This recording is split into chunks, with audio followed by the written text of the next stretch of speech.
Hello and welcome to The Racer's Edge in association with F1 Racing Magazine. As we look back at the Singtel Singapore Grand Prix, what a weekend for Sebastian Vettel and Red Bull Racing. Eddie Jordan very critical during the weekend about Red Bull's domination. To his credit, he predicted it on the Saturday, but interviewed live at the circuit, Eddie was saying, we just don't need this in Formula One, it's really boring, we've got to do something about it. Well, call me a purist. I'm one of the guys that disagrees with that. Not because I'm necessarily a Sebastian Vettel fan or a Red Bull fan, but because I love seeing excellence in motion. Of course, a few questions always arise. How can he be so good, and how can he make a quick lap look so line perfect, as if he's just painted to the road, as Mario Andretti used to say? And it's only on a Tuesday or a Wednesday or a Thursday or even a Friday after the race that we can really get down to thinking about some of the answers to the questions posed by the brilliance of a driver like Sebastian in harness with an engineer like Adrian Newey. Well, I'm very pleased to be able to do that on the show today with my friend and colleague Rob Wilson, who has a brain that I love to tap into after weekends like that, Rob, because a lot of people are saying how boring it was, Sebastian going round and round and round. Of course, there's much more to it than that. So let me begin by saying that Mark Webber, his teammate, was purple in Sector 1 in Q3. We all thought this is going to be really close for the pole, and it kind of just fell away over sectors 2 and 3, and we can analyse it digitally by talking about all those sectors, but talking about it afterwards with Mark, and I couldn't see this to the eye, it wasn't obvious, but Mark said that in his view, it was the slow chicanes where Sebastian again had that slight advantage. And we've seen that before at Abu Dhabi, Sector 1, similar thing, those slow corners leading down to the hairpin. And my question to you is, at that level of performance, Webber, Vettel, Alonso, Hamilton, how can a slow chicane even be a factor? It's just something that you just shrug off, is it not? It's anticipation of what is coming next and what your inputs are going to do. On the braver, faster corners, you've got a feel for the car, you've made a decision that you're going to take a chance that others aren't going to take. You hopefully will feel what's coming next, and you're prepared to react to it. Of course, you can help it going into a fast corner with the way you move yourself and how the car is, but you're prepared to react. If this is you're going through Eau Rouge or something, and you're going to take it flat for the first time, if it goes onto opposite lock or oversteers, I can put on opposite lock, if it comes to it, and it's that decision that makes you do it. On the slower corners, and remember, Michael Andretti said the same about Ayrton Senna when they turned up to do their testing. That's in the slow corners that he gets me. And it's an anticipation where you push an override button. You think, I'm going to turn the wheel this much. I know within a millionth of a second it's going to follow its nose. But if it doesn't, I'll give it a little more throttle a bit sooner, and it'll push the car a little bit wider. But therein it goes. Now, before I'm ready, I'm going to give it that 2% throttle, that 5% throttle. That's going to make me go a little bit faster. I will automatically put on a bit more steering when I'm about to do that. And the whole thing becomes a manipulated anticipation of what's coming next, and the ability to push an override button. You don't wait until you see that it's okay. You make the move first. But when you make that move, you realize you've got to drive with your feet, you've got to drive with your hands. I'm going to get on the throttle even earlier on the exit here, so I won't put on as much steering, so I don't provoke too much oversteer coming out of it. It's all those moves and having the mental capacity at a really heightened level, which Sebastian obviously has, and that's what does it. You're not driving what you're looking at. That's already behind you. You're already thinking about the next move and the next dynamic that's going to go into the car as a result of what you do with the steering or your feet. Why is that more difficult for the non-Vettels in the current crop to achieve on a slow, mundane corner like a slow chicane than it is on a third, fourth, fifth gear corner? Why is that more difficult? Well, because when you get to, let's look at the top four, you'd probably call it Lewis, Kimi, Sebastian, Fernando, that sort of thing. And going way back, we would have had Jimmy Clark, Graham Hill, Dan Gurney, John Surtees, Jackie Stewart. Let's go back that time. Where you get that particular group of drivers, and it is easy for them to drive cars fast, and so they have more mental capacity. They're not carrying the baggage of having gotten over frightening themselves on the previous corners. And when they arrive at that tight corner, they're only thinking about that. They're not thinking, you know, I gave myself a fright 2 corners ago, I'll just give myself a small mental break here and regroup. That's already behind them. And it's just when they have a heightened sensitivity to those things, it's a heightened thing. And there's always a group of drivers, and again, mid-80s you would have seen with Prost, Senna, Mansell, Piquet Senior, those drivers, that particular group to whom the idea of driving a racing car fast, that's easy. You know, that's no problem, they're fast. It is having the mental capacity that when you arrive at these small technical corners and placing an emphasis on it. We all used to go through it when you just relied on car control. Yeah, you could be a bit lazy on the slow corners and make it up on places where you know, the others wouldn't. And then it changes. Cars handle well and everyone goes around fast corners pretty much the same speed. So you then have to think, you know what, the time is in these tiny little details. And it's simply that. It's anticipation. I show people this. I'm going to get on the throttle a bit sooner here, but before I do that, I will put on a fraction more steering to compensate. So the line comes out the same, but 1k faster. And the non-Vettels are not, what are they not doing then? What actually are they doing? I suppose is a better way of phrasing the question. They're waiting until the corner unfolds to think, right, now I'll make the next move. It's turned, I will now start putting the throttle down. It is, whereas Vettel will be thinking, I'm going to get on 2 or 3% throttle here before it's turned. That's not going to be the accident. It's going to be another 1k. I'm going to do that before it happens. And if I'm going a little fast, I'll stay on that 2% for another meter. But as it happens, I've put on a bit more steering. It has changed direction despite the extra throttle. I'll put the throttle down sooner. And it works out to another 0.5 over the next 10 meters. It's that. It's something you do describe and something you work at, but it's a real worker ethic that every single thing counts. Even these mundane, slow Mickey Mouse corners with a minimum speed of 32 miles per hour. You know, it's horrendous. But you have to superimpose your will on those corners. And one wonders whether that is the difference on the Q3 lap that we saw in Singapore between Nico and Lewis. Yes, absolutely. That's absolutely right. And we know Nico is great on these slow corners, and he's a real technician when it comes to it. So yes, it would be the same thing. Also, though, they can look at Sector 2 or look at Sector 3 or look at the slow corners. Watching Sebastian do that lap, it was an absolute masterclass in how to do it. Some of the commentators were saying, gosh, he's got stuff in reserve. Look, he didn't even use all the track there. There was no real energy in that track. In the driving, you know, he could really have been a bit more aggressive with it, as if that was what was going to make the difference. But then you're thinking while you're listening to them, is that really going to make it go faster? Put more energy into your driving? That will just lead to little energy spikes, you know, perhaps, and Sebastian already feels that. And it's rounding out those energy spikes that allows the car to go forward. Using more track, well, how long do you want the corner to go on for? You know, more energy could have been slower. Sam Bird makes a very good point. Well, he makes the point in the conversation we've just had that Lewis is putting more energy into the tyres because he does tend to turn into the corners slightly earlier than Nico, and therefore he's asking more from the fronts in what he's doing, and just generally using the tyres more because of that earlier turn-in. Would you expand on that?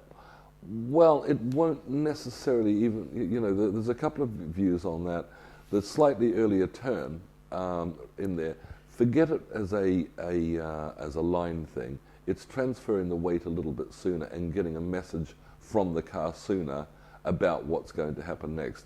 Lewis does that, so does Kimi. Does that same thing, turns the wheel that little bit sooner so that you know what's going on. You can start fiddling around with the throttle or the brake decrease if it's earlier in the corner there. And as long as that earlier turn, earlier transfer of weight, let's call it that, allows you to manipulate a direction change at the place of your choosing, and that allows you to take the steering out as you're exiting the corner, doing it, I don't think so. It may put a bit more load in the first bit of the corner. It probably has less load on the outside if, as you're exiting the corner, if the rotation is sufficient enough to take a bit of steering out. So I wouldn't just measure it purely as additional tyre wear or tyre working, because you'll get it back on the exit. There's two parts to the corner. And Rob, one final point. Daniel Ricciardo now completely happy, knows what he's doing in life. He's got his deal for next year. He'll be sleeping well at nights, relaxed, looks fast in the car, giving it all he's got. And he gave it all he had, and he ran slightly wide in the race, as his own admission, caught an edge, if you like, went straight on, shunted. He can't afford to do that next year. We can't expect him to do that next year. He's not expecting that of himself. How can he avoid that? What is causing a Ricciardo to make that sort of mistake that we don't see a Sebastian making? Well, Daniel will have to work at that. You can't afford those slip-ups. We know Daniel, and like him, very, very fast driver, deserves to be given this crack. But every single bit counts, and it'll just be a little reminder to him that you cannot for one moment stop concentrating. You just cannot do it, and you can assume nothing. And so he may be relaxed. Do you feel there's more energy spike in a Ricciardo braking process than perhaps in a Sebastian or a Kimi? Not necessarily, no. I just think it was a mistake. During the qualifying lap of Sebastian's, he also made a mistake. There was a point where the nose went in, and it went in just a bit too well. And by a millionth of something or another, he didn't touch the wall with his left front, much closer than Sebastian would have been. But he got away with that, and he knew he got away with that.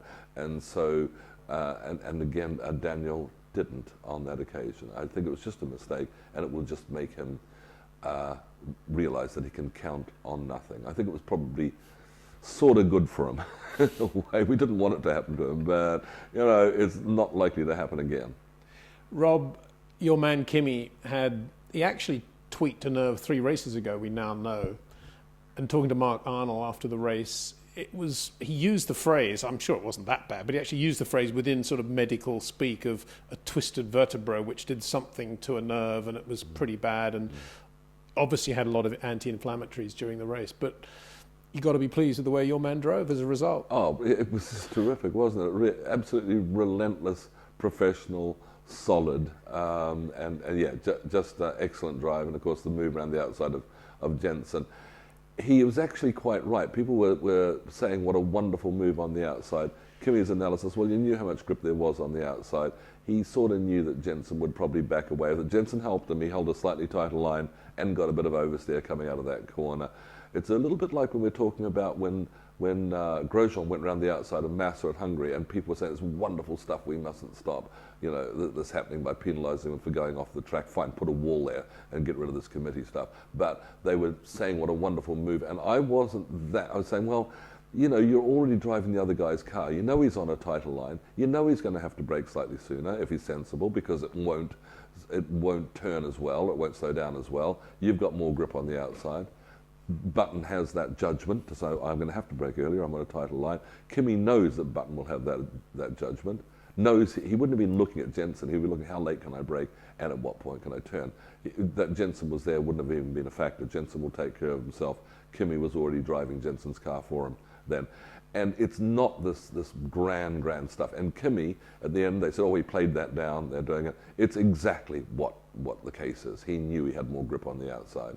And so they're not driving around the outside of the person because he can go 10 k's faster around the corner than Jensen. There are circumstances.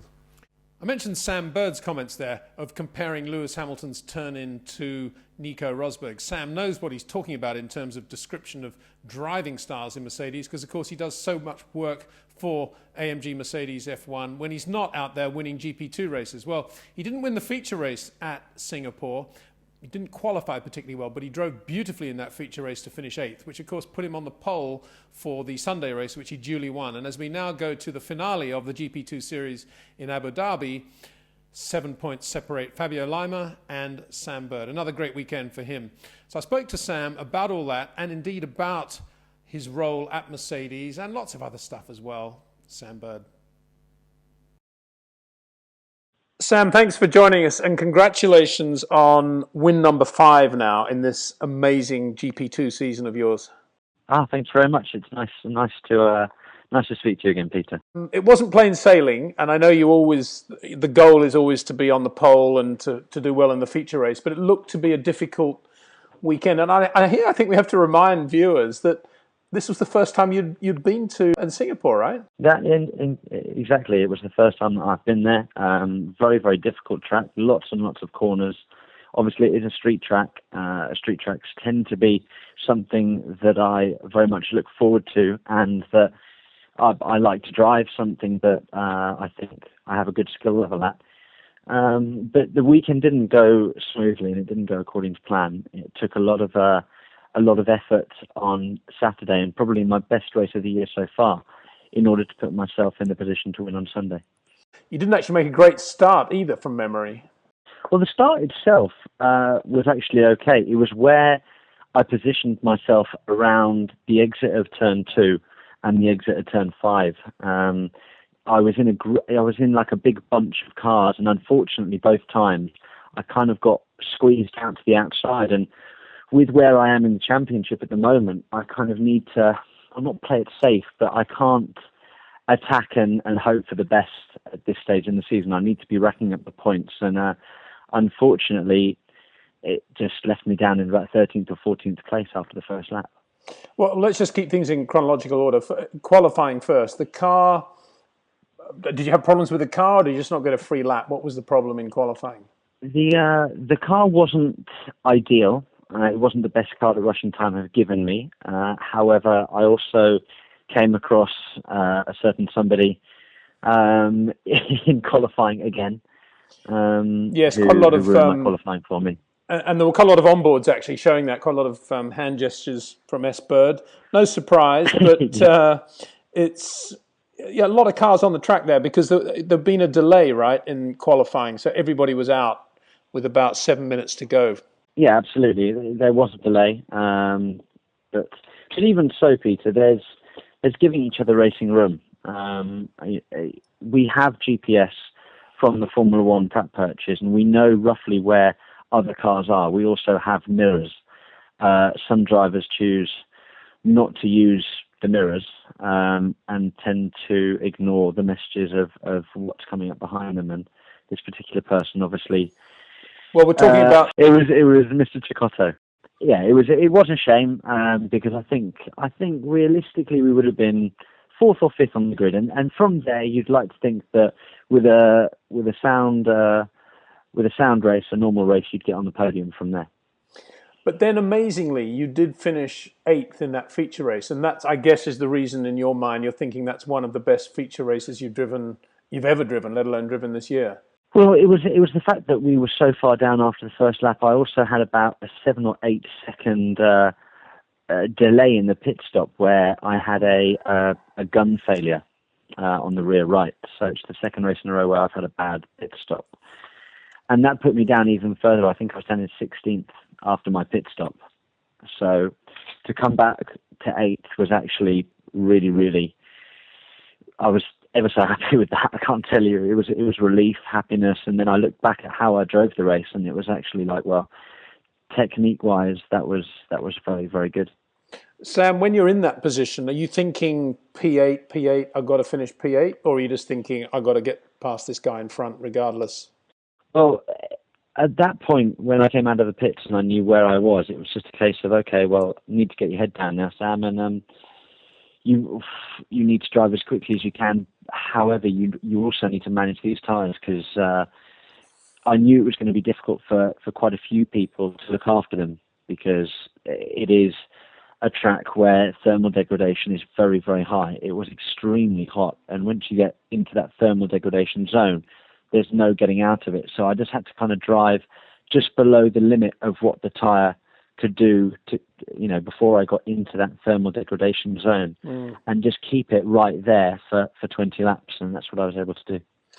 And finish 8th, and therefore start on the pole. And Sunday morning was a different race altogether. From that point of view, it was a question of winning at the slowest possible speed, I guess. Yeah, it was nice and straightforward. Once I'd got through the first corner first with a good start, then it was a case of me maintaining whatever speed I felt necessary in order to look after the tyres. I I let the guy in second place, I let Ericsson catch up to me with about 7 laps to go for a couple of laps, just to give my tyres a little bit of a breather, and he used up his tyres in that time, which meant when I put the hammer down a little bit more towards the end that I could stretch my legs a little bit, which was a great race for us, perfect race, which meant that we scored 15 points and closed back up to 7 points behind Lima in the championship. Yeah, just brilliant. We'll get onto that in a second. I watched that race actually with Eja Elg, who was a very rapid Formula 2 driver from Sweden, the next Ronnie Peterson for a while, but his career didn't quite take off for him. But Eja manages or is very closely involved with Marcus Ericsson. And Yes, I know. Yeah, a lovely guy. And he was saying, with Sam and Fabio both worried about points, there's a real opportunity here for Marcus to win this race, because if he puts Sam under any sort of pressure, for sure Sam's going to let him go. And I just wondered if that would have happened or not. What sort of frame of mind would you have been in if Marcus had had a couple of goes down the inside? Well, thankfully we had the pace to not worry about that, Peter. But that never really came into question. I'd never actually thought of that. Once I'd got into the first corner in the lead, I never really thought about second place, to be honest. If that had happened, if we were to rerun the race and I'd be put under pressure, it's hard to judge how much pressure I would have been able to take, because if he'd lunged down the inside and it would have looked a little bit dodgy, then maybe I would have had to give him the position away. But we were nowhere near that. Nothing like that happened. No, you drove a beautifully controlled race as it turned out. But what impressed me more than anything else over the entire weekend, Formula One included, was within about 20 minutes of that race win, you were seen jogging back towards, having changed and showered or whatever, and the podium ceremony long since over, running back towards Mercedes Grand Prix, presumably to fulfill some team sponsorship commitments there in the F1 garage, running in that heat. Absolutely, yeah, I was running back in that heat, but no shower, just throw on a t-shirt, throw on the shorts and my IWC watch, and put my BlackBerry in my pocket, and off I was to my sponsorship commitments. But I am a team player, and I get paid by Mercedes to do these activities, so I need to fulfill what they want me to do, which I'm more than happy to do. Unfortunately, though, the times at Singapore were quite tight, so I did literally have to come off the podium, quickly debrief with Nico and Lewis and tell them a little bit about how I drove the race and how I felt the prime tyre lasted in GP2, then quickly run back to GP2 with Russian time, get changed, and then run back to Formula One to do some stuff for BlackBerry. Well, I was very jealous at one point watching you perform in the garage. You had a microphone, and obviously you were talking to the guests up in the paddock club above you about what was happening in the garage around you, the Mercedes garage, that is. I'd love to have heard what you were saying and what was going on. I don't know how private that information is. What sort of detail do you go into there?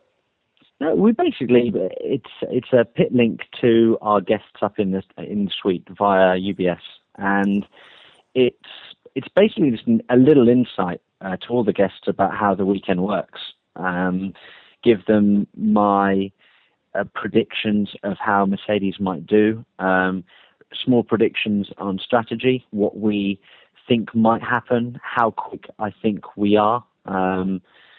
Just little insights, and then just going around the car, and if I'm standing by one of the cake tins, I'll point to the cake tin and explain why that's an important integral part of the car, and little things like that. And Sam, speaking of strategy then, what was your take on the race? And I think I hear Nicky Lauda said it as well, so I don't feel so bad about it now, but I was doing live TV there, and I made the comment pretty soon after the checkered flag that I was a bit surprised Mercedes didn't split strategies and at least gamble on one car staying out there, and the basis that there might have been a couple more safety cars and they could have got home. But I'd just been talking to Jock Clear actually, and he said, fair comment, but at the time the only thing that was clear was that we just didn't have the tyre wear to get to do that, and so therefore it wasn't really on the table. But I don't know what your thoughts are about that. No, you're exactly right, Peter. Look, in hindsight, I think that with Nico's car, Nico could have got to the finish on a two-stop for sure. on Lewis's car, Lewis, if you watch, tends to turn in a couple of meters earlier than Nico, which means that he hasn't turned the car as much at the apex to get some more straight for the exit. So therefore, he tends to have a little bit more thermal deg at the rear of his car. And for that reason, maybe Lewis wouldn't have been able to eke out a two-stop. We did miss a trick with what Kimi and Fernando did. We really did. And for sure, if we'd done that, then one of the cars would have been on the podium. But, we weren't to know that. We had a life prediction, a tyre wear prediction of a certain amount that didn't correlate to how many laps there were left in the race. So with that in mind, we chose to play it safe, and we thought that they would drop off the cliff and we'd be able to overtake them. Unfortunately, Kimi and Fernando didn't. You saw Perez and Button, they fell off the cliff, but a couple of the other guys didn't. Sam, what was your take on Lewis being so quick on Friday and then ultimately Nico out-qualifying him? I think that Nico revelled a little bit more in the cooler conditions. I think Lewis got a little bit more out of the hotter conditions for Sector 1 earlier on in the weekend. But I think Nico's lap was stunning. It was a fantastic lap. If only it had been 900ths quicker, that would have really shocked Vettel as he stood there watching out of the car. But both drivers are driving phenomenally well at the moment in our camp. Nico is.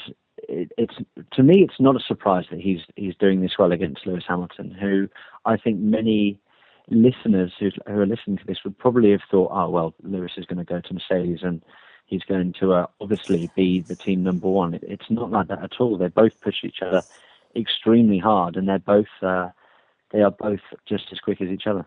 Well, this was a very good comeback race for Nico too, after a few relatively quiet weekends, and Lewis doing very well, and everything's cyclical, and it was always likely that Nico was going to have a very good weekend at Singapore. Yeah.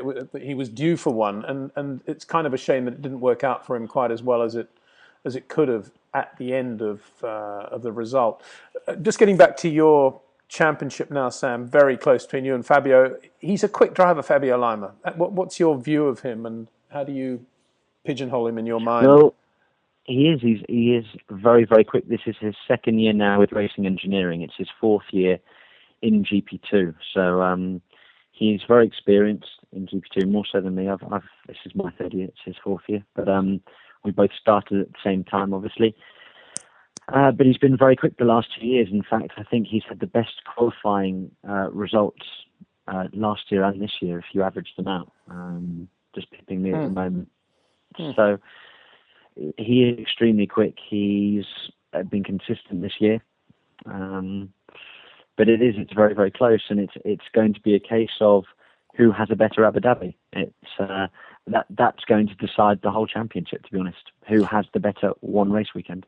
You use the word consistent, and probably accurately so in terms of his ability to score points, but you've actually been more consistent in terms of race wins. You've won more races anyway. Yeah, well, I've won the most races. I don't think anybody's going to beat that now this year, regardless of the results at Abu Dhabi. So that's a nice thing to have.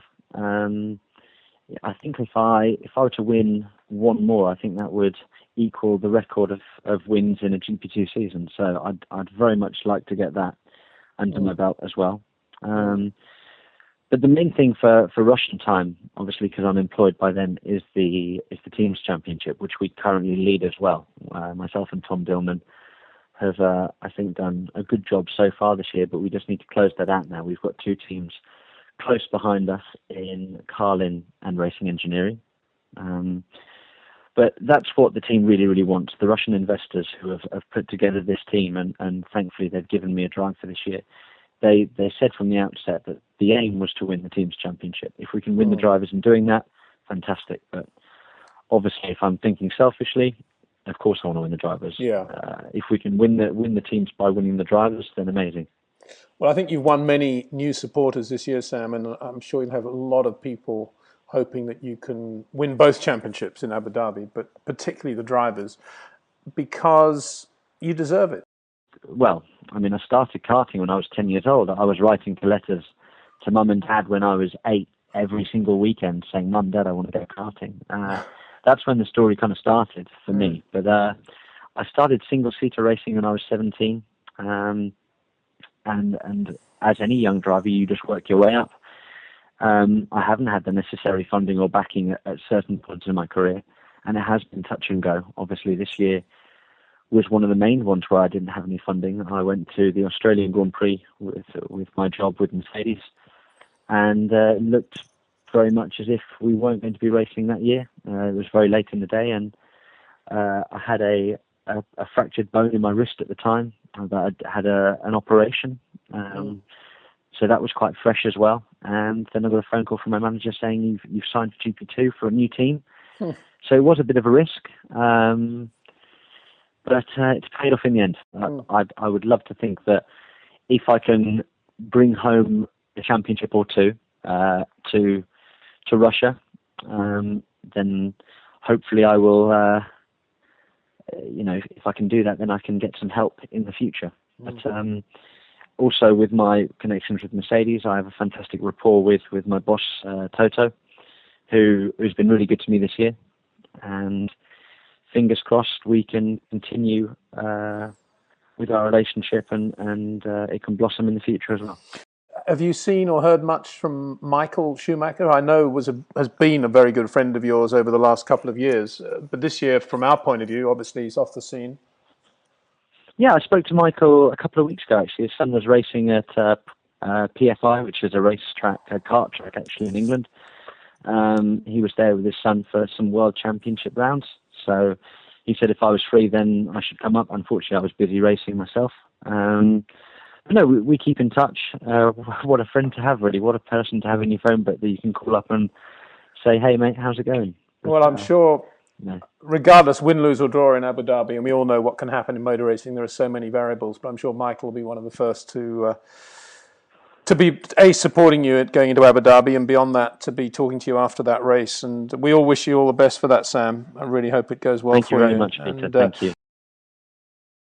One of the big talking points after the Singapore Grand Prix was that ride Mark Webber took back to Parc Fermé, perched on the side of Fernando Alonso's Ferrari. Good to see. Here's a picture of Jonathan Williams doing exactly that for Joe Sifford at Mexican Grand Prix.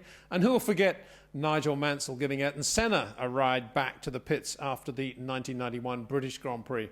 On this occasion, however, reprimands were earned. And there's been a backlash to that. A lot of people saying killjoy to the FIA stewards. Why can't the drivers be out there doing something a bit colourful? Well, there's more to it, of course, than just that ride back.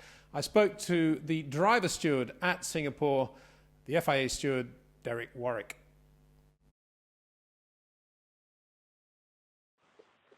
Derek, thanks for joining us, and I hope you had a good trip back to the UK. It's good to see you out in Singapore. Can you just talk us through the thought process with the Alonso-Webber discussions? Well, for me, it's very simple. Like most of the people around the world, we were watching the world feed. We saw Mark Webber on the side of Alonso's car come back into Parc Fermé and didn't really think much of it other than he gave him a lift, and that was it. So as far as we were concerned, we were packing up tools and going home. Then we get a report from Race Control to look at the following video. So they sent us a video, and that showed Mark leaving the marshals without permission. We got a report from the marshals to say that they tried to stop him, tried to talk to him, but Mark told us that he actually didn't hear them, and I understand that. He had his helmet. And he was probably a bit hot under the collar, having just broken down. So he then ran down the escape road to the circuit without permission, got to the circuit, flagged down Kimi and Fernando. Kimi then drove on, which left Fernando basically in the middle exit of a third gear corner. So then Mark crosses the track, gets onto the side of the car. Then you've got Nico Rosberg and the Mercedes came round the corner, and I wouldn't say just missed him, but got very, very close to him. And then after that, Lewis came onto the scene, And if you look on the onboard, it looks like he could run up the back of the Ferrari with Mark on the side. And we just felt that situation is unacceptable. It was dangerous. Our job as stewards is not just to look at the rules and make sure that everybody abides by the rules, but our job also is to make sure our drivers are safe. For sure, it's my priority as an ex-driver, is to make sure drivers are safe. And I think Fernando put Mark at risk. Mark obviously set it off by flagging him down. Had Fernando pulled up the escape road or over the other side of the curb, i.e. off the circuit, then we would have done absolutely nothing about it. So this is not about Mark and Fernando giving him a lift. This is about the dangerous situation that led to the lift. It was, in my mind, a dangerous situation. It's something that we cannot have in Formula One. We're not killjoys. We are just trying to protect the drivers, and I think Fernando put Mark in a dangerous situation. But there is another thing as well. Excuse me. There is another thing as well, and that is that you've got to remember that these drivers that are on their slow down lap are not concentrating. They just had 2 hours of arguably the hardest race of their life. They're on cold tyres now. They're waving to the fans. They're setting all the different settings on their steering wheels. They're picking up rubbish on their tyres. So they've got no real directional steering. So, you know, when they come around a corner and a Ferrari's parked in the mid-exit of a corner, you know, they haven't got the same kind of control of the car that you would normally have. So, again, that is my thought process as an ex-driver, that, you know, there was a lot of things that people didn't see. And that's really why we put the video link out, to try and prove to people that the stewards are not stupid, they're not killjoys, but they are very concerned about dangerous situations. Yeah, I totally understand that. And indeed, that was going to be part of the point I was going to make. And I just wondered, I'm talking now about the accident we saw at the end of the GP2 race after the checkered flag, when it's become kind of de rigueur now that the top three slow down and the rest of the field pass them. And we had a really nasty incident there at the end of that GP2 race. And I wondered whether that was in your mind at all when you were making that thought process. And beyond that, there is an argument put forward by some that all the teams can use the GPS and they can warn their drivers about what's happening, so it's all irrelevant anyway. But I just wondered if that was the case after the race, if the teams are diligent. Well, I don't think they are. I think, you know, they're celebrating part of their success and the fact that they finished. You know, I mean, Ferrari for sure would have been excited by the fact that Fernando drove such a fantastic race and finished second, way out of position. The two Mercedes, I'm sure Ross Brawn and people like that had already turned round and not concentrating on the GPS. So they wouldn't be telling the drivers that there was a car stopped in the middle of turn, whatever it was, and be careful because there's a car stopped in the middle of the circuit. The GP2 race, it didn't really come to my mind, I'll be honest with you. It was just the incident on its own. I thought was dangerous. It's as simple as that. You know, I think, you know, I've had a lot of emails, and I've had Peter, and I've had a lot of tweets accusing me and calling me all sorts of names, being killjoys, and I was never a proper racing driver. I mean, it's been quite difficult for me to handle some of the negative press that have come from this incident, because all they've seen is Mark riding on the side of Fernando, and that's really why we put the video link out. And that's why I wanted to talk to you now as well, to clear the air on that one. And that video link was put out in the media center relatively soon after the race, in addition to the world feed, obviously. I mean, the shame is that it wasn't on the world feed, which is one of the reasons you've had some of this drama. But I'm sure that now, I mean, just to finish, the reason I mentioned the GP2 thing is that because as much as I'm a fan of Mark, and I love the concept of drivers sitting on roll bars and coming back to the pits and waving to the crowd, and like you, I'd be the last person ever to see that being completely banned, although I suppose it might well be now. I do think the day after we've had that accident in the GP2 race, that it was a kind of dodgy thing for anybody to do, regardless of the situation, because everybody was nervous. There are lots of blind corners there, and there's lots of closed sections of road where there's nowhere to go. And I just thought it was a weird call to make after that GP2 accident. Well, anyway, that was my thinking. Derek, as ever. Yeah.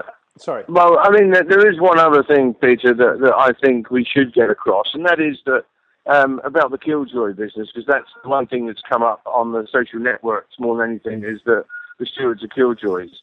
I'd like to turn that on its head and just say, I think Formula One, the Grand Prix drivers, the teams, the corporate side of the business, the sponsors, they're the killjoys because they are dampening the spirit of our drivers.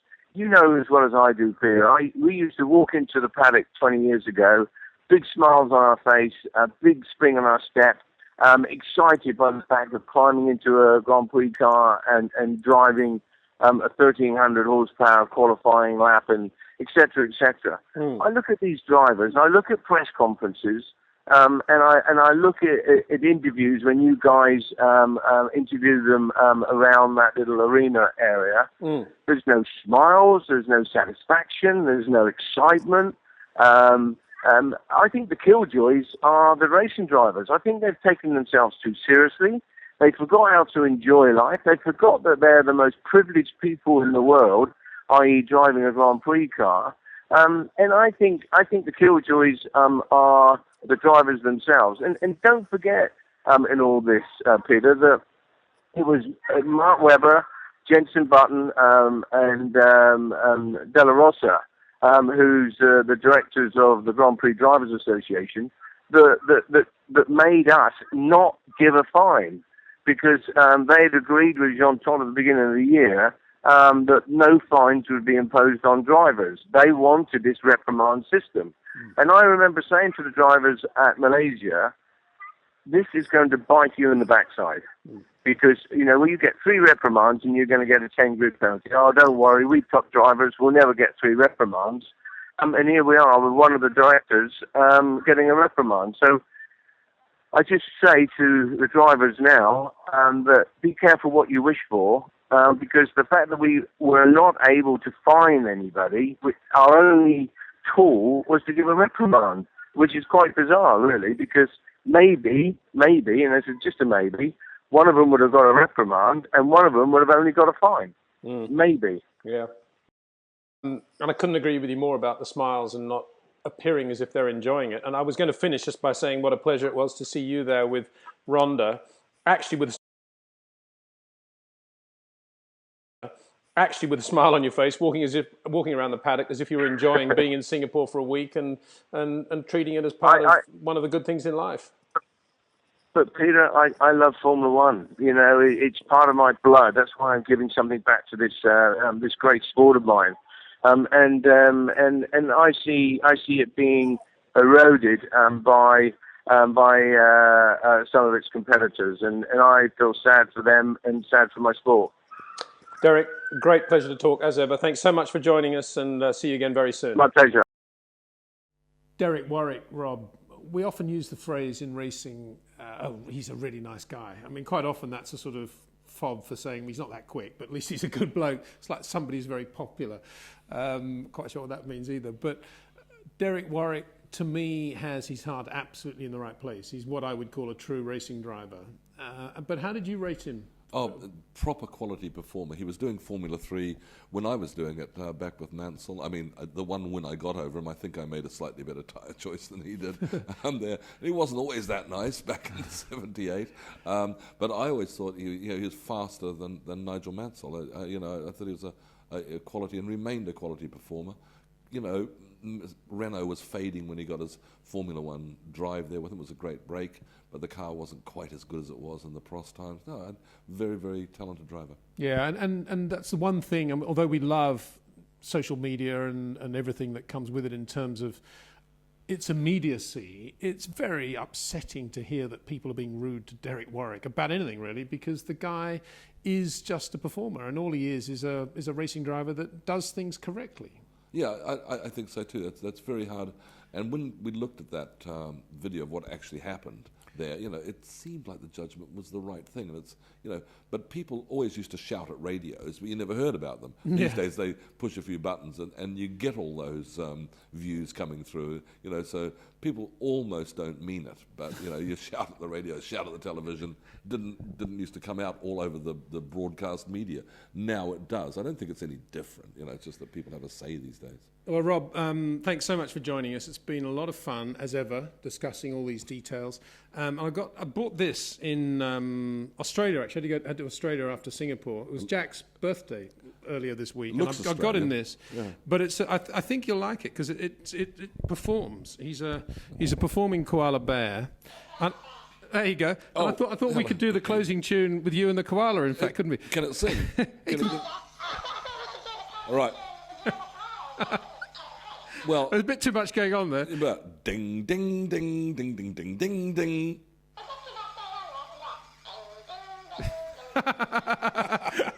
Remember to like us on Facebook, follow us on Twitter, subscribe to our YouTube channel. We'll see you next week. Thanks for watching. Yeah. We got all that. Yeah.